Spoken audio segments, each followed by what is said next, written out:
Okay, we're going to continue on with our chapter 9.1 notes. So there's errors that we can make because we're never 100% confident. So sometimes we will reject the null when we really shouldn't have. We just got a sample that was way outside the norm, and that can happen. So think about this. So in a jury trial, what two errors could a jury make? They could actually find a person that's truly innocent, they could find them guilty, or they could find a guilty person not guilty. Notice I didn't say innocent because jurors don't find people innocent. They just don't have enough evidence to say they're guilty. So they're either guilty or a guilty person is found not guilty and goes free. So an innocent person goes to jail, a guilty person goes free.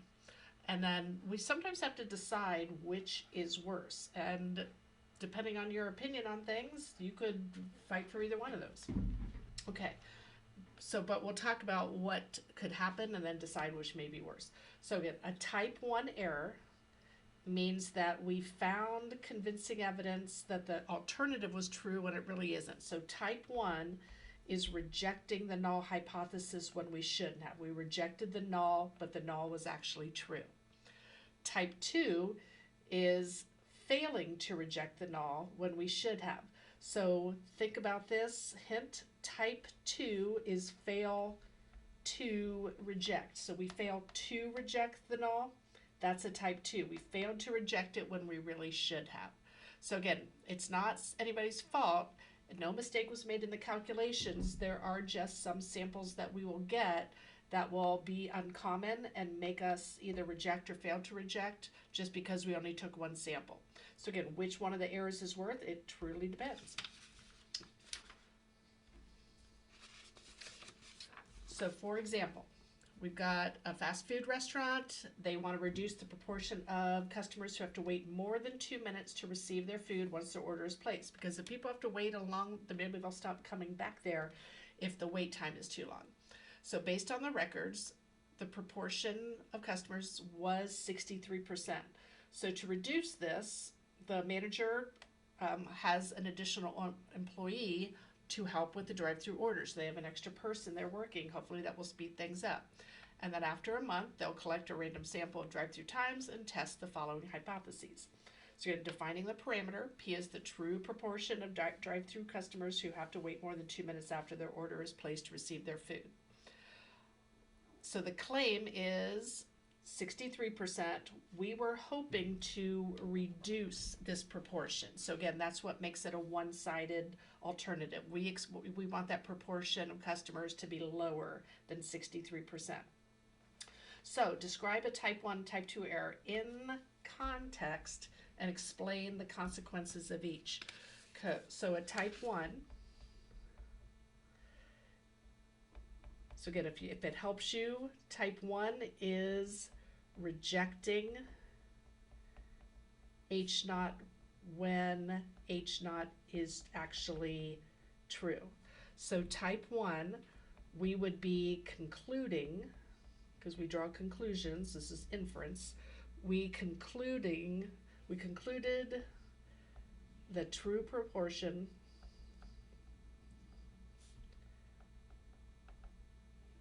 of customers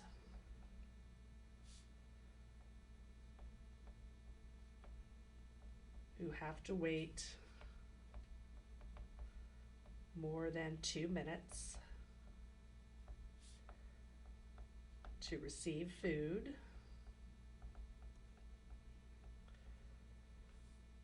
so we would have rejected that in favor of the alternative. We would have concluded that the true proportion actually is less than 63%. We would have found the alternative. We would have found evidence for the alternative. We believe that it is less than 63% when it really isn't. So in other words, wait time did not actually decrease.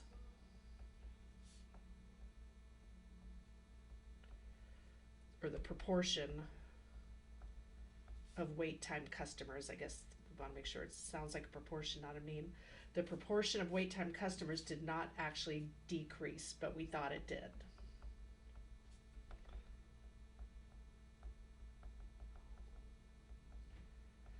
Okay, so what are the consequences of that?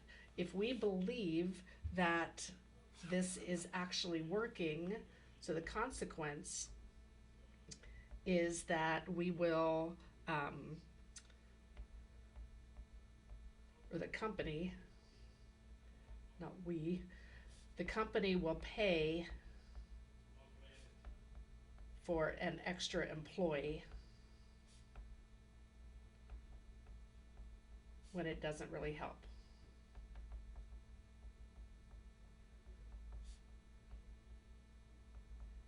Okay, so the company will pay, so again, this is company loses profit because they're paying an employee instead when it's not really helping. So the company loses a profit is the consequence of that. And then a type 2, so again, type 2 is fail to reject H naught when H naught is actually false. So failing to reject means we believe that it still is 63, not less. So a type 2 means that we concluded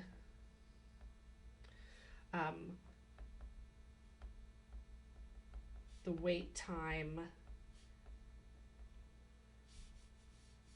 concluded the proportion of customers wait time, so the proportion of customers wait time decreased when it actually didn't.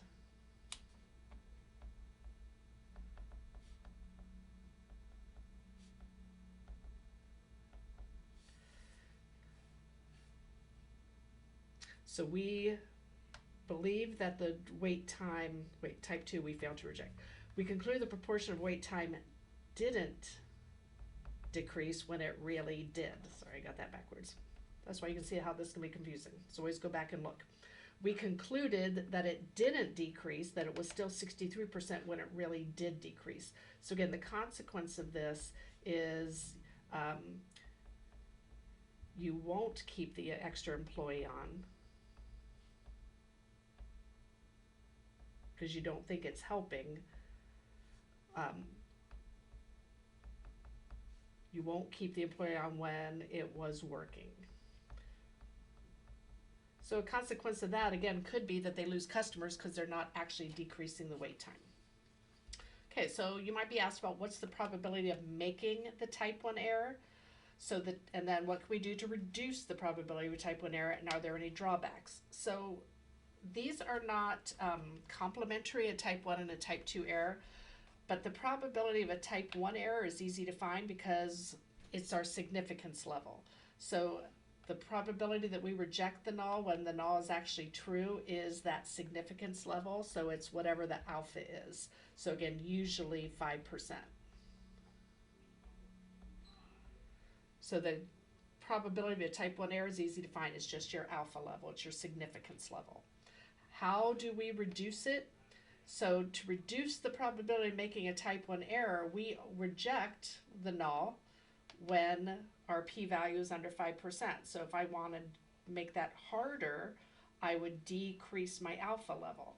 So it's harder to reject at the 1% level than at the 5% level. So I can reduce the probability of a type 1 error by making alpha smaller. What are the drawbacks to that? If I reduce the probability of a type 1 error, I actually increase the probability of making a type 2 error. They're not complementary, but decreasing one increases the other a little bit. Okay, so a type 2 error and power. So power is related to a type 2 error. You will not be asked to actually calculate the probability of a type 2 error. It's a really complicated formula that nobody needs to know at this level. So all you need to know that you could be asked is it's just 1 minus the probability of a type 2 error. So if you're given that the power is something, you could calculate the type 2 error, or if they give you the type 2 error, you can calculate the power. So you just need to know this relationship. Power is the complement to the probability of a type 2 error. So again, what is it? It's the probability of correctly rejecting the null. So power is the probability of correctly rejecting the null in favor of the alternative.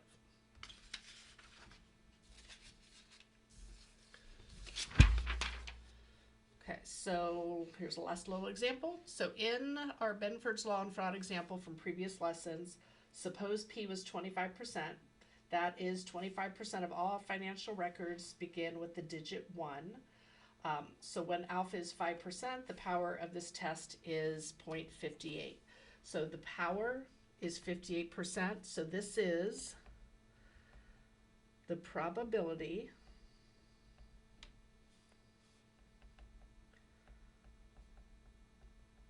of correctly rejecting that 25% of all financial records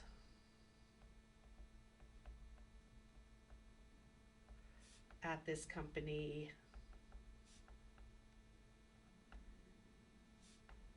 begin with the digit 1. So the claim is that 25% begin with digit 1. So if we ran a test and found the power, the probability of correctly rejecting that 25% of all financial begin with 1. So we correctly rejected that in favor of whatever the alternative was. So how can they increase the power of the test? So increasing power, 2 ways. You can increase the sample size, because that reduces the probability of making a type 1 error. So if you reduce, so think about that, power is 1 minus, so if the probability of a type 2 error was 20%, the power would be 80%. So if I reduce that to 10%, now my power is 90%. So I increase the power by reducing the probability of making a type 2 error, and I can do that by increasing the sample size because I have more information.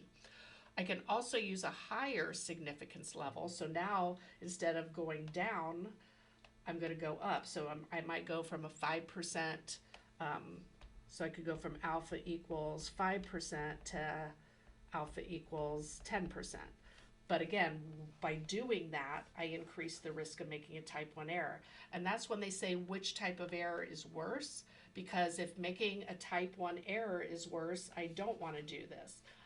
But if type 2 error is worse, I'm okay with increasing the probability of making a type 1 error. And then I took that out. And that finishes up 9.1.